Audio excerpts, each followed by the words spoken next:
Top quality और consistent performance के लिए सिर्फ सिल्वर पंप नाम याद रखना।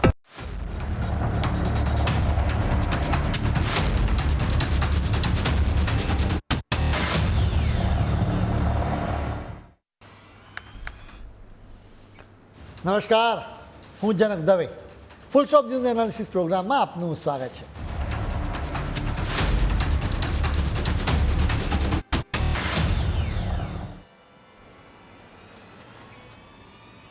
દુનિયાભરના રામ ભક્તોને છેલ્લા કેટલાક સમયથી એક જ સવાલ થઈ રહ્યો છે કે અયોધ્યાના રામ મંદિરમાં રામ ભક્તોએ ચડાવેલા રૂપિયા અને કિંમતી વસ્તુઓની કોણે ચોરી કરી. એનાથી પણ સૌથી મોટો સવાલ એ છે કે કોણે ચોરી થવા દીધી. હવે ધીરે ધીરે એક પછી એક વિગતો સામે આવી રહી છે, જેને સાથે અયોધ્યાથી લઈને દિલ્હી સુધી ગતિવિધિઓ વધી ગઈ. મામલો કોર્ટમાં પણ પહોંચી ચૂક્યો છે. રામ ભક્તોએ આસ્થાથી ચડાવેલી વસ્તુઓની લૂંટ કરનારાઓના ચહેરા પર ધીરે ધીરે સામે આવી રહ્યા છે. તેમની સંડોવણીના પુરાવા પણ મળવા લાગ્યા છે. સૌથી પહેલાં 8 આરોપીઓ પર એક નજર કરીએ. સૌથી પહેલાં આરોપીનું નામ છે રામશંકર યાદવ ઉર્ફે ટીન્નુ યાદવ.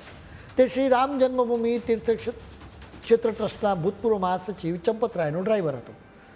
આ કેસમાં સૌથી મુખ્ય આરોપી તેને જ ગણાવવામાં આવી રહ્યો છે. તેની પાસે દાન સામગ્રીના લોકરની ચાવી રાખવામાં આવતી હતી. ચંપતરાયે વિવાદ સામે આવ્યા બાદ રાજીનામું આપી દીધું છે. બીજા આરોપીનું નામ છે રમાશંકર મિશ્રા ઉર્ફે રવિ મિશ્રા. તે દાન સામગ્રીની ગણતરી કરનારી ટીમમાં સામેલ હતો. તેના પર બીજા આરોપીઓ સાથે મળીને દાનમાં આવેલા રૂપિયાની હેરાફેરી કરવાનો આરોપ છે. ત્રીજા આરોપીનું નામ છે અનુકલ્પ મિશ્રા. રમાશંકરે અનુકલ્પને પણ દાન સામગ્રીની ગણતરી કરવા માટે કામમાં ગોઠવી દીધો હતો.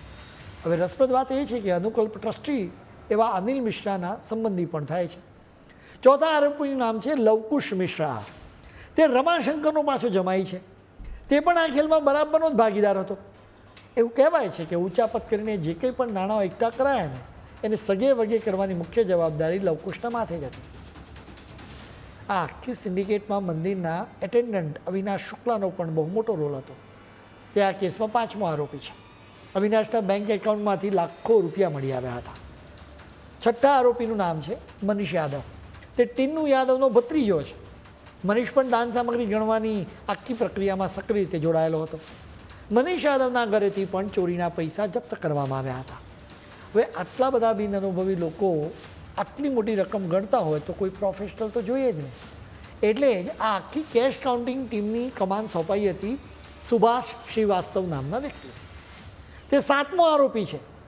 સુભાષ પોતે બેંકમાં કામ કરી ચૂકે છે, એટલે નોટો કઈ રીતે ગણવીને અને કઈ રીતે આંકડા સેટ કરવા એ તેના માટે ડાબા હાથનો ખેલ હતો. 8મા આરોપીનું નામ છે કરુણેશ પાંડે. તેનું કામ હતું પૈસાની પાવતીઓ એટલે કે રસીદોમાં છેડછાડ કરવાનું, જેથી ચોપડે આંકડા મોટા કરી શકાય ને મેળવી પણ શકાય.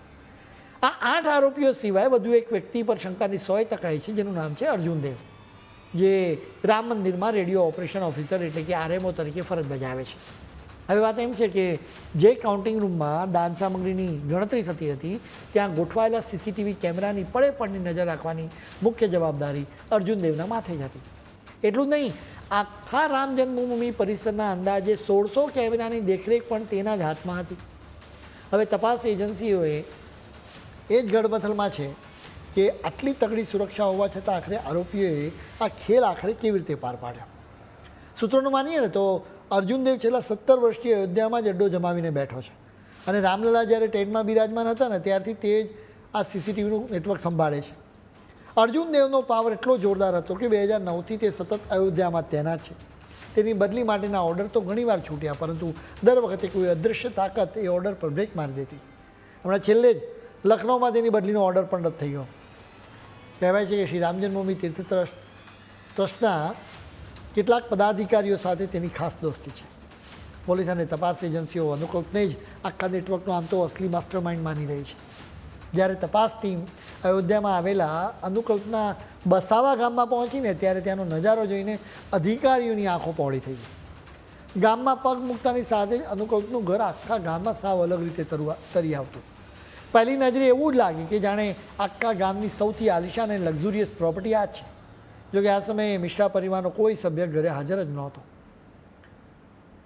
આજુબાજુના લોકોએ તો તેમના બદલાયેલા નસીબ વિશે વાતો કરી, જેમ કે હજુ થોડા સમય પહેલાં જ આ પરિવાર આર્થિક તંગીથી ઘેરાયેલો હતો અને તેમની હાલત બહુ ખરાબ હતી, પરંતુ અચાનક તેમની પાસે એટલા બધા પૈસા આવી ગયા કે હવે તેમને કોઈ વાતની કમી જ રહી નથી. આ આખી લક્ઝુરિયસ લાઇફસ્ટાઇલની પોલ ખોલવામાં અનુકલ્પના દાદા રાજેન્દ્ર પ્રસાદે મોટો ભાગ ભજવ્યો.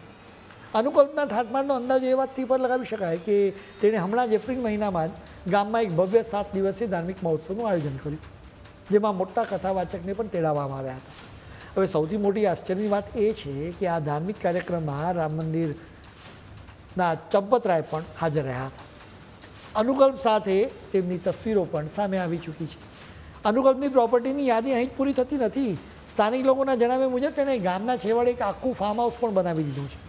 એટલું જ નહીં, ગયા વર્ષે તેણે અયોધ્યામાં જ એક મોટું ઘર ખરીદ્યું, જેની આજની કિંમત અંદાજે 65 લાખ રૂપિયા આંકવામાં આવી રહી છે. પડોશીઓએ તો ત્યાં સુધી કીધું કે તેની પાસે ઓલરેડી ગાડી તો હતી જ, પણ તે નવી નક્કોર સ્કોર્પિયો એસયુવી બુક કરાવવાની પેરવીમાં હતો. વાસ્તવમાં અનુકલ્પ એક બેંકની આઉટસોર્સિંગ ટીમમાં કામ કરતો હતો અને અંદાજે 3 વર્ષ પહેલાં તે મંદિરની દાન ગણતરી ટીમમાં સામેલ થયો હતો. બસ ત્યારથી તેનું નસીબ બદલાયું હતું.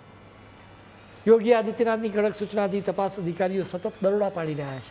ચંપતરાજની સૂચનાથી ટ્રસ્ટના કેટલાક ખાસ પ્રતિનિધિઓ પોલીસની ટીમ સાથે આરોપી અવિનાશ શુક્લાના ઘરે પહોંચ્યા. આ દરોડામાં અવિનાશના ઘરેથી અંદાજે 58 લાખ રૂપિયા મળી આવ્યા. અત્યાર સુધીમાં કુલ 7 આરોપીઓને ત્યાં દરોડા પાડવામાં આવ્યા.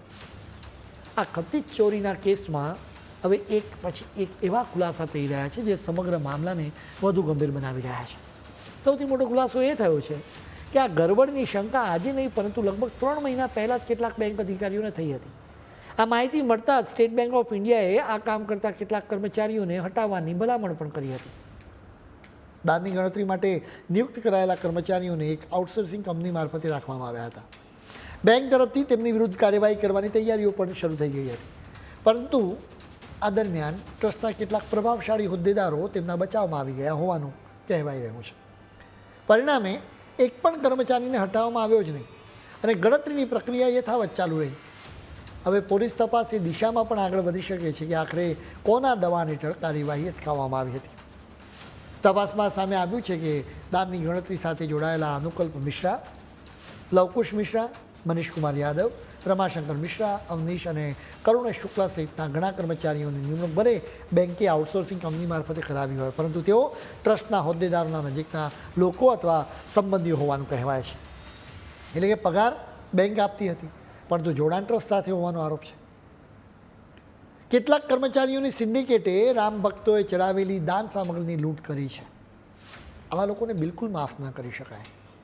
જો આ કેસમાં મંદિરના પદાધિકારીઓ પણ દોષિત હોય ને તો તેમની વિરુદ્ધ પણ કાર્યવાહી થવી જોઈએ.